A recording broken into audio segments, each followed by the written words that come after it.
assim, do tamanho do Jefferson. A senhorita olhou para mim e disse: Gilmar, Deus me mandou aqui para te fazer todo o tratamento dentário. Eu olhei para ela assim, não dei muito valor, porque ser humano é assim, olha para a aparência. É ou não é? É, meu irmão. A Bíblia está escrito que nós não devemos... Mas o ser humano, meu irmão, coisa terrível é ser humano. Meus irmãos, eu creio que as pessoas olham muito para isso. Eu sei porque eu já passei por esse processo. E não vem dizer que você nunca passou, não, passou também. Quem sabe você olhou, quem vai pregar? Esse careca aí, meu Deus do céu, não vai sair nada. Não vai sair nada do careca, mas a grandeza de Deus está aqui, meu família. Então ela me deu, e quando eu olhei assim, não dei muito, ela me deu o seu cartão. Ela era pequenininha, eu acho que tinha um cartão de representação. Ela colocou o nome dela, Denise, dentista tenente da Policlínica do Exército.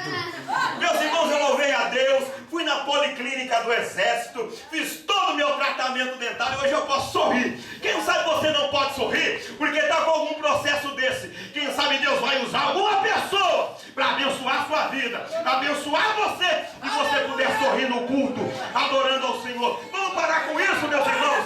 As pessoas pensam que vida cristã é andar com cara fechada, feito crocodilo. Meu irmão, eu estive no Pantanal. O bicho feio é jacaré. Se for para minha vida andar na igreja feito um crocodilo, o meu lugar no Pantanal. Aqui não, aqui é lugar de alegria, aqui é lugar de paz, aqui é lugar de felicidade. Então sorria na presença de Deus. Eu sou muito santo e eu não posso sorrir. Quem disse para você que o sinônimo de santidade é cara feia? Se fosse assim, meu irmão, hipopótamo ganhava de 100-0 de você. Ó, bicho feio, hipopótamo. Quem sabe você está envelhecendo precocemente porque não sorri mais. Hoje Deus vai dar uma unção de alegria. Você vai sorrir para a glória do nome do Senhor. Amém? Quem está alegre diz aleluia. Abre a sua Bíblia comigo no livro do profeta Isaías, capítulo de número 6, versículo de número 1 ao versículo de número 8. Livro do profeta Isaías, capítulo de número 6, versículo de número 1 ao versículo de número 8. Quantos acharam, diga vitória. Quem não achou, diga espera. Sou paciencioso e aguardo você encontrar. Livro do profeta Isaías, capítulo de número 6, versículo de número 1 ao versículo de número 8. Diz-nos assim a epígrafe: Isaías é escolhido e consagrado para profeta. Verso de número 1. No ano em que morreu o rei Uzias, eu vi o Senhor assentado sobre um alto e sublime trono, e o seu séquito enchia o templo. Verso de número 2. Os serafins estavam acima dele, cada um tinha 6 asas, com 2 cobriam o rosto, com 2 cobriam os pés, e com 2 voavam. Verso de número 3. E clamavam uns para os outros, dizendo: Santo, Santo, Santo é o Senhor dos exércitos, toda a terra está cheia da sua glória. Versículo de número 4. E os umbrais das portas se moveram com a voz do que clamava, e a casa se encheu de fumaça. Então disse eu: ai de mim que vou perecendo, porque sou um homem de lábios impuros, e habito no meio de um povo de impuros lábios, e os meus olhos viram o Rei, o Senhor dos exércitos. Verso de número 6. Mas um dos serafins voou para mim, trazendo na sua mão uma brasa viva, que tirara do altar com uma tenaz. E com ela tocou a minha boca e disse: eis que isso tocou os teus lábios, a tua iniquidade foi tirada, e purificado o seu pecado. Para que encerramos a leitura, verso de número 8. Depois disto, ouvi a voz do Senhor que dizia: a quem enviarei? A quem há de ir por nós? Então disse eu: eis-me aqui, envia-me a mim. Por gentileza, feche os olhos. Pai, estamos na sua presença. Dai-nos a revelação da tua palavra. Queridos, eu creio que todos os irmãos aqui presentes são conhecedores desse texto bíblico. Todos os que gostam do livro de Isaías, eu creio que já pregaram, já ouviram mensagem dentro desse capítulo, porque entre o capítulo de número 1, capítulo de número 6, do seu verso de número 1 ao versículo de número 8, podemos extrair lições poderosas no chamamento do ato profético de Isaías. Quando você olha na nação de Israel, principalmente no Antigo Testamento, a religião de Israel era formada, ou seja, o clero religioso de Israel do Antigo Testamento era formado de sacerdotes, escribas, profetas, ancião em meio ao povo e também os levitas. Quando você olha o ofício sacerdotal, quem eram os sacerdotes? Os sacerdotes eram aqueles que vinham da tribo de Levi e por conseguinte eram homens separados para que pudesse exercer o ofício de sacerdote. O sacerdote, ele não poderia ser como eu, ou seja, não poderia ser careca e não poderia ter mancha. O sacerdote era um homem separado, exclusivo, para estar a serviço de Deus, intercedendo pelo povo. Ou seja, todas as vezes que o povo errasse, que o povo pecasse, tinha que levar um animal, ou seja, uma ave, um cordeiro ou um novilho, para que levasse para o ato cerimonial, para que aquele animal fosse morto no lugar da pessoa que havia pecado, porque a lei estava estabelecido dizendo: o homem que pecar, toda alma que pecar, esta morrerá. Então, no Antigo Testamento, quando o homem pecava, havia o estabelecimento na lei que o homem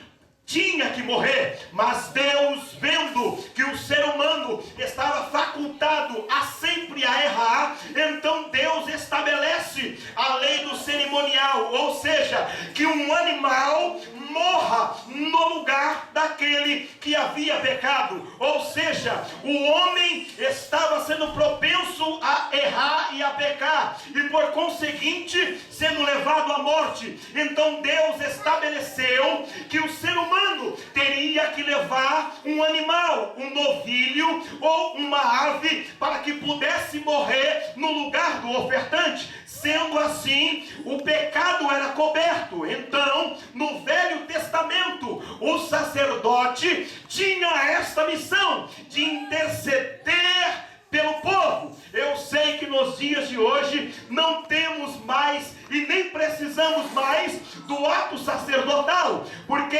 Cristo, como sumo sacerdote, morreu pelos nossos pecados e perdoou todas as nossas iniquidades. Então o sacerdote, ele tinha esse ofício, ou seja, de interceder pelo povo, de levar a culpa do povo. Ou seja, quando o homem pecava, ele se apresentava diante do sacerdote com um animal, para que o pecado fosse coberto. Mas no ato da graça, Cristo, como sumo sacerdote, ele perdoa todos os nossos pecados. Aleluia! Também tinha os escribas. Quem eram os escribas? Os escribas eram aqueles que tinham uma função de trazer a interpretação da lei, ou seja, contextualizar, para que todo o povo pudesse compreender a palavra de Deus. Uma das coisas que é pouco valorizado nos nossos dias é o ministério da palavra. Eu sei, meus irmãos, eu gosto do louvor, gosto da adoração, mas eu gosto quando uma contextualização da palavra, ou seja, que me pregue de uma forma clara, de uma forma objetiva, o que Deus tem para a minha vida, para que eu possa entender. Eu estou lhes comunicando de uma forma bem clara, de uma forma bem objetiva, para que você não saia daqui hoje com interrogações na sua mente. Então o sacerdote era aquele que pegava a lei e contextualizava, explicava para o povo. Também sacerdote, escriba, tinha também os levitas. Nem todo levita poderia ser sacerdote. Então alguns levitas, eles eram chamados para a ornamentação do templo. Meus irmãos, o Antigo Testamento era muito valorizado isto. Uma pessoa que tinha esta graça de Deus de organizar o templo. Hoje, muitas vezes não valorizamos aquele que varre a igreja, aquele que limpa a igreja. Meus irmãos, você que limpa a igreja, você que tem esse ofício de zelar a igreja, louva ao Senhor Deus. É um privilégio que Deus te dá de você limpar a casa de Deus. Aleluia! E entre estes levitas também surgiam os levitas que ministravam a adoração. Eles eram responsáveis de ministrar o cântico. Você que vem aqui na frente, quem sabe até tremendo, balançando as perninhas para cantar ao Senhor. Eu sei que é difícil isso. Pensa que eu também não, a minha barriga não dói um pouquinho de estar aqui na frente? Então esses levitas, eles tinham uma responsabilidade também de ministrar adoração ao Senhor, ou seja, de trazer a presença de Deus para o ambiente. Ou seja, todas as vezes que você ministrar adoração ao Senhor, você está trazendo Deus para o meio do povo. Aleluia! Por isso que o salmista Davi disse desta forma: Deus habita no meio dos louvores. Ou seja, quando a igreja canta, quando a igreja adora, ele traz a presença de Deus para o ambiente. Meu irmão, valoriza quando estamos no momento do louvor, valoriza quando estamos no momento da adoração. Quando você adora a Deus, você traz Deus para o meio do povo. Aleluia! Deus grande, aleluia! Tínhamos os sacerdotes, que eram os intercessores. Tinha os levitas, ou seja, os escribas, aqueles que traziam a lei e contextualizavam para o povo. Tinha os levitas, que adoravam ao Senhor. Mas também tinha os profetas. Gilmar, quem eram os profetas? Eram os representantes ativos de Deus para o seu tempo. Repita comigo: os profetas são os representantes ativos de Deus para o seu tempo. Ou seja, quando Deus queria falar com o povo, então Deus vinha através de visão, através de revelação, ou através de uma visão noturna, ou até mesmo através da voz audível de Deus. Desculpe, meus irmãos, as crianças, por gentileza, se as crianças puderem ficar quietinhas, no final eu vou deixar você fazer assim na minha cara aqui, ó. Tá bom? Então os profetas, eles tinham esta missão de receber a palavra de Deus e transmitir para o povo, independente do seu ato cultural. Quando você vê Amós, ele não vinha de uma escola de profetas. O profeta Amós, ele vinha de trás dos bois. Ou seja, o profeta Amós era um homem que andava de bota, de cavalo, e andava atrás dos bois, cuidando de boi, tirando leite de vaca. Então este homem, ele não tinha o mesmo ato cultural que tinha o profeta Isaías. Mas quando Deus quer chamar, ele não olha para a aparência. Quando Deus quer chamar, ele não olha se é pequeno, como o nosso doutorzinho aqui, ou se é careca como eu. Quando Deus quer chamar, ele olha para a intenção do coração, ele olha para o profundo da alma. Tenha uma certeza nesta noite: quem sabe você não tem um bom posicionamento cultural, quem sabe você não comunica tão bem, não fala tão bem, não tem um bom português, mas quando Deus levanta, ele age, ele faz, ele faz. Não fique esperando, meu irmão, o ato de Deus acontecer na tua vida quando você estiver formado. Eu não tenho nenhuma formação acadêmica, só tenho ensino fundamental. Mas eu louvo ao Senhor Deus, que quando Deus quer fazer alguma coisa, Ele não está olhando pelo meu posicionamento financeiro, Ele não me olha pelo meu ato cultural. Aleluia! Irmão, se Deus levantar se as pessoas quiserem ser levantadas por causa do seu poder econômico, por causa do seu QI, a pessoa vai se vangloriar. Porque, você já examinou e já viu que de alguns anos para cá são poucas pessoas que se levantam para pregar? Você pode andar na rua, pode andar nas igrejas, são poucas pessoas que têm o ato do ministério da palavra profética. Por quê?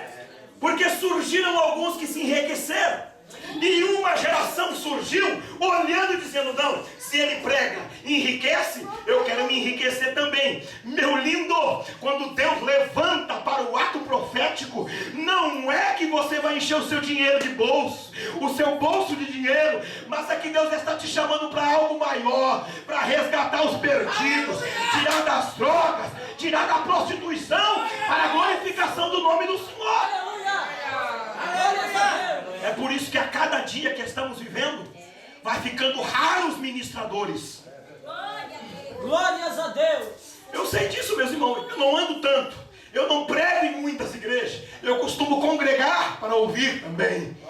Mas uma das coisas que eu posso analisar nesses últimos dias é a falta de pessoas para trazer uma ministração. Que o povo entenda, meu irmão. Não é eu falar de coisas que você vai dizer, perguntar, pegar o dicionário dos anjos, dos arcanjos, dos querubins para saber o significado. Não. Você tem que sair daqui consciente daquilo que Deus quer fazer. Daquilo que Deus quer realizar.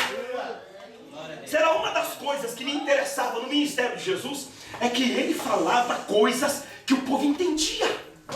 Quando ele usa as figuras como sementes, quando ele usa as figuras de animais, porque era o ato cultural do povo, ela vivia em meio à pecuária e também em meio aos animais. Então Jesus usava figuras tão simples, mas que o povo compreendia a essência da mensagem. O que eu quero dizer com isso?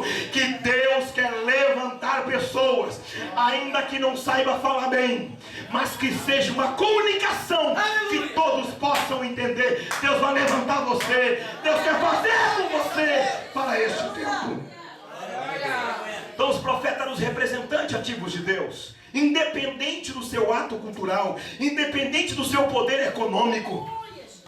Se você for olhar, alguns profetas tinham alguns costumes até estranhos. Olha o profeta João Batista, comia mel e gafanhoto, vivia no deserto. Meus irmãos, homens assim parece que assustavam as pessoas, mas a sua mensagem atraía as pessoas para ouvir. Aleluia! E a mensagem de João Batista, de segunda a sexta: convertei-vos, arrependei-vos, raça de víboras. Meus irmãos, imagine bem, a multidão vem para ouvir quem? Pregador João o Batista. Qual é a mensagem? Arrependei-vos, seu monte de cobra. Eram profetas que tinham vidas totalmente diferentes de que estamos acostumados de hoje. Olha a essência da vida de Jonas. Meus irmãos, um homem que é enviado para uma cidade e vai para outra. Mas o interessante é que ele não queria para a cidade que Deus havia mandado de barco. Então Deus manda ele para que ele fosse de peixe. Meus irmãos, foi o melhor barco que eu já vi na Bíblia. Um peixe. Peixe não precisa de diesel. Peixe não precisa de remar.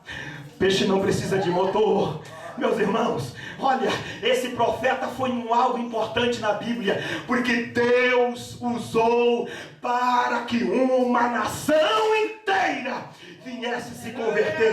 Ainda que você seja diferente, ainda que o seu modo de falar seja diferente, ainda que o seu jeito de se portar seja diferente, mas deixa Deus usar você para esse tempo. Gilmar, o interessante é que o profeta Isaías, ele é chamado para o ato, para ministrar o ato profético em um tempo de dor. Olha o texto: no ano da morte do rei Uzias.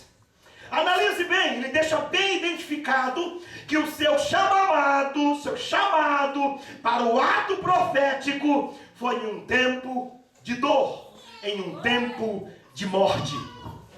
Meus irmãos, eu sei que a morte para o nosso tempo é bem diferente a ideia do que se forma para 27 séculos atrás. Hoje, de tanto nós olharmos pessoas sendo assassinadas, pessoas morrendo precocemente, parece que acostumamos-nos com a morte. Eu lembro-me que algumas décadas atrás, quando morria um jovem, a lágrima caía praticamente do bairro inteiro, por saber que aquele jovem foi morto na sua tenridade.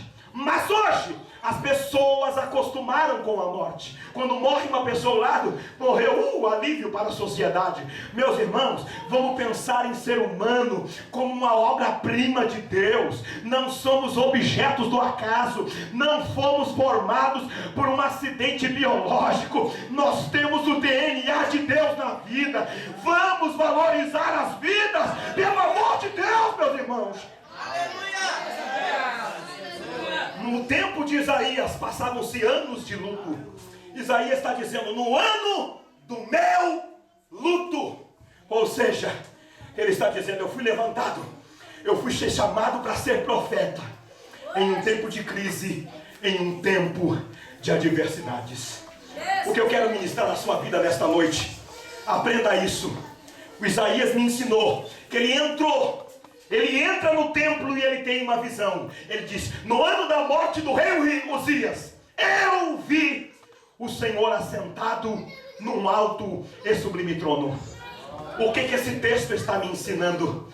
Meus irmãos, independente da crise, independente da adversidade, nunca permita que seja ofuscada a sua visão. Diga comigo, independente da crise, independente da adversidade, eu não posso perder a minha visão. Meu lindo, se você perder a sua visão, eu não estou falando simplesmente com esses olhos aqui que eu posso ver você. Eu estou falando de olhos espirituais que você pode olhar além do limite das paredes, além desse espaço, além deste tempo. Quando você perde a visão, você perde a habilidade de sonhar. Quantas pessoas perderam os sonhos por causa das adversidades da vida? Quantas pessoas perderam a habilidade de projetar coisas grandes? Não, Gilmar, eu já acostumei que a minha vida é assim, eu vou viver assim, vou envelhecer assim e vou morrer assim. Irmão, até quando você vai continuar vivendo essa vida medíocre? Apegado, não, Gilmar, eu nasci assim, a vida me ensinou assim. Meu lindo, Deus tem vida abundante. Vida abundante não é vida limitada. Aleluia! Sabe, meus irmãos, que as pessoas acostumam tanto com a dor, que a dor parece a sua companheira que lhe anda de dia e de noite. Como é o seu nome? Maria das Dores. Como é o seu nome? João das Dores. Porque o nome dele é João. E a dor tornou o seu sobrenome. Por quê? Ele já acostumou tanto que começou a ser uma pessoa que está sempre ao seu lado. Levanta, dor, levanta comigo, vamos andar. Vamos dormir, dor. Tenha um bom sono. Sonhe também, tá, dor? Meu irmão, as pessoas acostumaram tanto com a mediocridade das coisas, que o nome dele é João Medíocre, Maria Medíocre. Eu venho aqui hoje para te dizer uma coisa: Deus quer ressuscitar os teus sonhos e te dar uma visão ampla para a glória do nome de Deus. Glória a Deus! Aleluia! Irmão, se você acostumar com a vida medíocre, espiritual, financeira, social, sempre vai ser assim. Eu aprendi isso, meus irmãos. Se eu ficasse parado esperando as coisas acontecer, já tinha perdido o cabelo, já tinha perdido os dentes, iria envelhecer e não iria ver nada grande acontecendo comigo. Eu vim aqui, meu irmão, para te incentivar. Aleluia! Eu vim aqui com palavra de Deus para mover você e te fazer assim, ó, sacudir você. Levanta, fica de pé. Eu vim aqui para te sacudir. Levanta, rapaz. Gilmar tá balançando meus ossos. Meu irmão, sabe? Escuta aqui. Tem momentos em nossa vida que Deus tem até que balançar os nossos ossos. Quem sabe você está até entrevando, mas hoje Deus vai balançar os teus ossos. Aleluia! Aleluia! Irmão, acostumamos tanto com as coisas. Não, Gilmar, as coisas vão sempre acontecer assim. Deus quer sempre assim. Meu irmão, vamos parar com essa doutrina espírita do karma. Não, Gilmar, porque isso já vem de uma geração, desde o meu fica até gago em dizer as descendências. Meu irmão, se chegou até os tata, A partir do momento que você recebe Jesus, a maldição é quebrada. Aleluia. Escuta aqui. Não precisa fazer 7 dias de quebra de maldição. Não precisa, meu irmão. Eu vou te dizer isso com verdade. Você não precisa fazer quebra de maldição. A partir do momento que você recebe Jesus, toda a maldição foi lançada na cruz. E você é uma nova criatura. Aleluia. Isaías está me dizendo que o seu chamamento para o ato profético foi no momento de dor, foi no momento de adversidades. Mas ele não ficou preso a isso. É normal ter percas. Quem dos irmãos aqui não teve uma perca? Quem aqui não teve uma desilusão na vida? Quem não teve aqui um problema que trouxe feridas profundas no coração? Eu não quero ser ignorante para dizer que nós não somos facultados a passar por isso, mas eu estou aqui para te dizer: levante-se nesta noite, não permita que essa adversidade roube os teus sonhos, roube a sua visão. Sabe que é tamanho as adversidades que você já disse: Gilmar, não tem mais jeito, Gilmar, não tem solução. Quem sabe o profeta estava nesse tempo, em um tempo de crise, em um tempo de adversidade, simplesmente chorando, simplesmente lamentando. Mas chegou o dia que ele teve a visão de Deus sentado no trono. Eu acho interessante que a adversidade veio sobre ele, mas não impediu que ele visse Deus. Meus irmãos, quando a pessoa perde a visão, ele perde os sonhos e só vê dificuldade. Quer ver isso? Olha para Eliseu e Geazi. Geazi, ele só olhava a riqueza. Olha, aquele homem tem dinheiro. Eliseu, vamos buscar o dinheiro do homem. Geazi, quando passou pelo processo de adversidade, ele olha para Samaria e vê Samaria cercado com um exército inimigo. E quando ele chega para Eliseu, ele diz: Eliseu, eu estou meio com medo aqui, Eliseu. É porque os meus olhos, Eliseu, só conseguem ver os nossos adversários. Mas o interessante é que ele faz uma oração de 30 segundos. Deus, abre os olhos do moço para que ele veja. Irmão, você não está precisando aqui nesta noite de eu pegar a sua cabeça e fazer receba.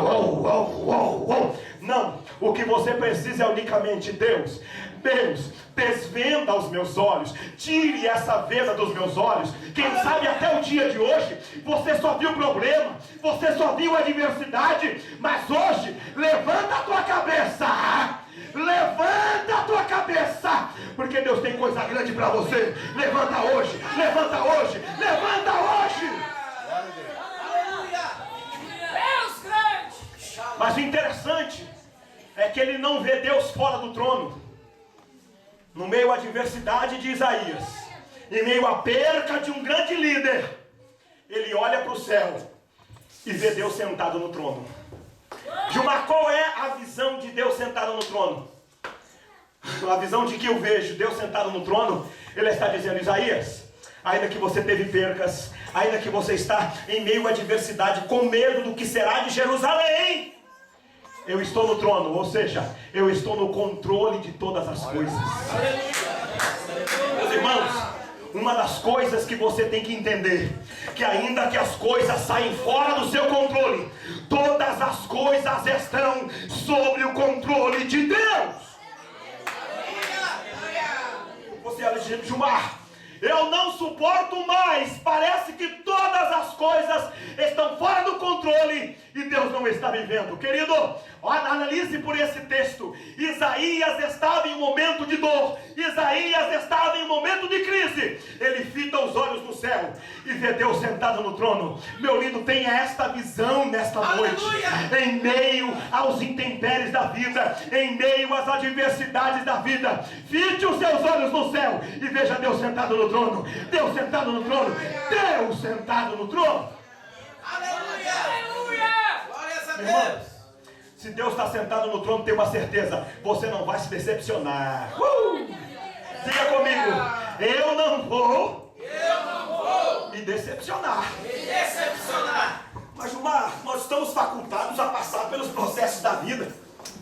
E como você diz que eu não vou me decepcionar? Parece um paradoxo. Se eu estou vivendo em um mundo que Jesus disse que nós teríamos aflições, eu estou dizendo, meus irmãos, que você não vai ficar a vida toda passando por esse processo de decepção. Analise o texto. No ano da morte do rei, vírgula, eu vejo o Senhor assentado no alto e sublime trono. Ou seja, a história começa a ser mudada. O que eu quero dizer para você hoje, a sua vida não vai ser mudada em um passo de mágica, mas Deus está dizendo, eu vou mudar a sua história. Aleluia! Eu vou mudar este processo que você está passando, Gilmar. Já faz 10 anos que eu escuto isso, não tem problema. Eu escutei durante 20 anos que Deus ia me dar uma linda esposa, e me deu sobre medida. Meus lindos, meus príncipes, minhas princesas, nesta noite, Deus está de pé com a sua palavra para você. Ele não vai te deixar decepcionado, Ele vai mudar a sua história. Aleluia! Se você crê assim, levanta o dedo. Um crê, 2 crê, 3 crê, 10 crê. Quem não crê, meu irmão, vai sapatear no barro lá fora depois. Aleluia. O profeta me ensina-me que as adversidades não podem ofuscar a minha visão. O profeta me ensina-me que eu não posso perder a habilidade de sonhar. Eu vou voltar nessa tecla. Eu não sei qual foram os fatores que roubaram os seus sonhos. Deus está dizendo hoje, volte a sonhar novamente. Deus quer abrir os teus olhos novamente nesta noite. O horário já foi. Vamos ficar somente no primeiro versículo, que já é 9:20. Quero te dizer, porque eu conheço as adversidades que nós passamos no tempo do dia a dia. Eu quero dizer uma palavra de Deus para a sua vida. Assim como Deus trouxe a revelação para Isaías, dizendo que Ele estava no controle de todas as coisas, Ele quer dizer a você nesta noite, eu estou no controle da sua vida, eu estou no controle da sua história, eu estou pronto para mudar fatores que você diz que é irreversível. Se você crê assim, eu quero que você venha aqui à frente. Eu não vou forçar, eu quero que você venha à frente. Você que precisa de uma mudança profunda de Deus para você, saia do seu banquinho, venha aqui à frente. Eu quero abençoar você. Eu quero as irmãs desse lado e os irmãos desse outro lado aqui. Eu quero abençoar os irmãos aqui. Eu quero abençoar os irmãos aqui. Pode vir aqui, meus irmãos, pode vir, pode vir. Se você quer receber oração, os irmãos vão orar com imposição de mãos. Eu quero que você venha aqui, eu quero que vocês venham à frente. Quero que fique bem à frente. Pode vir, pode vir. Eu sou feio, mas não mordo. Pode vir para frente, pode vir mais, pode vir mais. Pode vir mais, pode vir mais. Isto. Aleluia. Agora eu quero fazer uma pergunta a vocês que vieram aqui na frente. Quantas de vocês ainda não são cristãs? Ou seja, não receberam Jesus como Senhor e Salvador? Faz assim com o dedinho para mim conhecer. Tem uma princesa aqui. Quantos ali? Tem um bonitão ali. Amém. Tem mais alguém que não é cristão, que ainda não recebeu Jesus? Você que veio nos dias anteriores e já recebeu Jesus, não precisa levantar sua mão. Quero somente aqueles que não receberam Jesus ainda. Assim, você não gostaria de receber Jesus como Senhor e Salvador da sua vida hoje? Não gostaria de assumir um compromisso real com Deus, para que Ele venha perdoar os pecados, fazer-te uma nova vida e dar-te habilidade para sonhar grande novamente? Se você crê assim, eu quero que você levante a sua mãozinha ao céu. Levante a outra para que todas essas barreiras sejam quebradas. Isto. Pode colocar a foto aqui, nós vamos orar. Eu vou abençoar a tua foto aqui, tá bom? É uma pessoa que está aqui, é do seu esposo, né? O pastor vai orar aqui depois no final, tá bom? Você quer receber Jesus como Senhor e Salvador da sua vida? Diga comigo, eu quero receber Jesus. Pode fazer sorrindo, receber Jesus como Senhor e Salvador da minha vida. Vamos orar por você. Vem aqui, meu lindo, vem aqui. Como é seu nome? Adolfo de Botina veio ao culto adorar ao Senhor hoje. Deus é o Deus que conhece a sua vida, conhece a sua história, e Ele trouxe o Senhor aqui para ouvir uma palavra de Deus para entrar no seu coração. E baseado nessas palavras, que Deus está no controle de todas as coisas, Ele está no controle da sua vida, Ele está no controle da sua história. E eu queria perguntar ao Senhor: o Senhor não gostaria de receber Jesus como Senhor e Salvador da sua vida? Se você pode, levanta as duas mãos ao céu, para que as correntes sejam quebradas. Diga comigo: eu recebo Jesus como meu Senhor, como meu Salvador. E eu declaro que Ele é o Senhor da minha vida.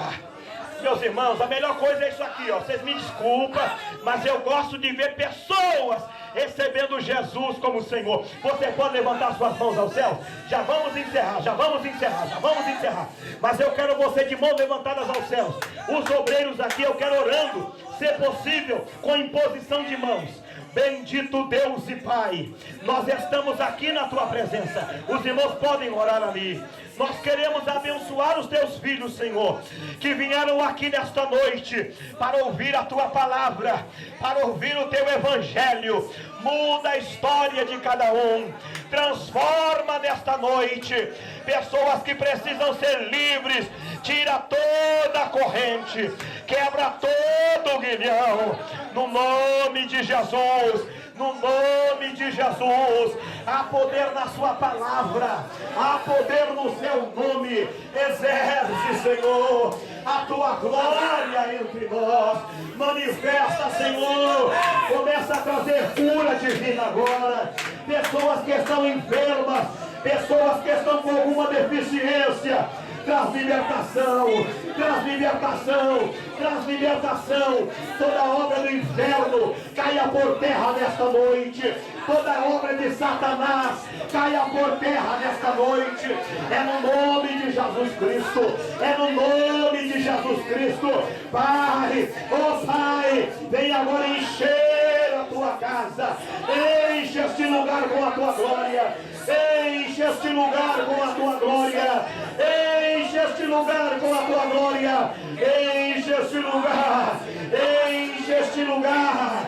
Enche este lugar com a tua glória. Manifesta a tua presença. Batiza nesta noite. Batiza nesta noite. É na autoridade do nome de Jesus. É no nome de Jesus. É no nome de Jesus. Continue orando, continue orando. Oh, aleluia! Meu Deus do céu, opera maravilha, Senhor! Aleluia! É na autoridade do nome de Jesus que os seus filhos vieram à frente, Pai. Honra a Deus. Levanta jovens com visão profunda nesta noite. Levanta pessoas que voltam a sonhar novamente. Levanta, Deus. Realiza, Deus. É no nome de Jesus. É na autoridade do nome de Jesus. Nós abençoamos esta igreja. Nós abençoamos este povo. Que nesta noite, Senhor, a tua glória possa estar nos envolvendo. Que cada um dos teus filhos possam ser cheios, cheios, cheios da sua presença. Glória ao teu nome. Glória ao teu nome. Glória ao nome de Jesus. Deixa Deus encher a sua vida. Deixa Deus encher a sua vida. Deixa Ele te capacitar. Deixa Ele te encher. Glória ao nome de Jesus. Glória. Oh, aleluia. Traz a tua capacitação neste lugar. Meus irmãos, já estou encerrando. Mas uma coisa eu quero que vocês saiam daqui nesta noite cientes. Que Isaías não perdeu a sua visão no tempo de crise. Eu não conheço a história de nenhum de vocês. Mas uma coisa eu tenho certeza nessa noite. Vários estão falando, é óbvio. Sou ser humano e sei o que o ser humano passa. Isso se torna óbvio. Eu sei as adversidades que cada um passa. Mas tem uma coisa, um fator decisivo para a sua vida. Nunca impeça, nunca deixe que essas adversidades ofusquem a sua visão de que algo grande vai acontecer. Eu falo com isso porque aconteceu comigo. Eu teria que ter um culto para falar a vocês do que Deus fez comigo. Se Ele fez comigo, Ele está dizendo: eu sou poderoso para fazer com vocês. Meu Deus! É que tanto acostumamos de ouvir histórias simplesmente dos outros e esquecemos que Deus é poderoso para fazer acontecer coisa grande em nós. Aleluia! Como isso pode acontecer com essa lição simples do profeta? Nunca permita, por maior que seja a adversidade que venha sobre a sua vida, focalize os seus olhos em Deus e veja Deus no controle de toda a situação. Aleluia! Meu Senhor que veio à frente hoje, independente das adversidades que possa o Senhor estar passando ou passar, fite os seus olhos no céu e veja Deus no controle de todas as coisas. Minha princesa que veio aqui à frente, independente das adversidades que você venha passar, focalize os seus olhos no céu e veja Deus no controle da situação. É o seu esposo, né? Então Deus está no controle de todas as coisas. Tenha certeza que Deus é poderoso para fazer, como diz Paulo, infinitamente mais de tudo aquilo que pedimos e de tudo aquilo que pensamos, segundo o poder que em nós opera. Pode levar a sua vitória. Então, meus irmãos, estejam cientes disso. Gilmar, você não contextualizou todo o capítulo. Iríamos ficar até mais tarde. Mas eu creio que esse espaço de tempo foi o suficiente para que você pudesse absorver esta mensagem. Independente das adversidades, nunca permita que a sua visão seja tirada e que o seu sonho seja apagado. Vai para o seu banco adorando a Deus, porque Deus é fiel. Deus abençoe os irmãos. Aleluia! Bendito seja Deus.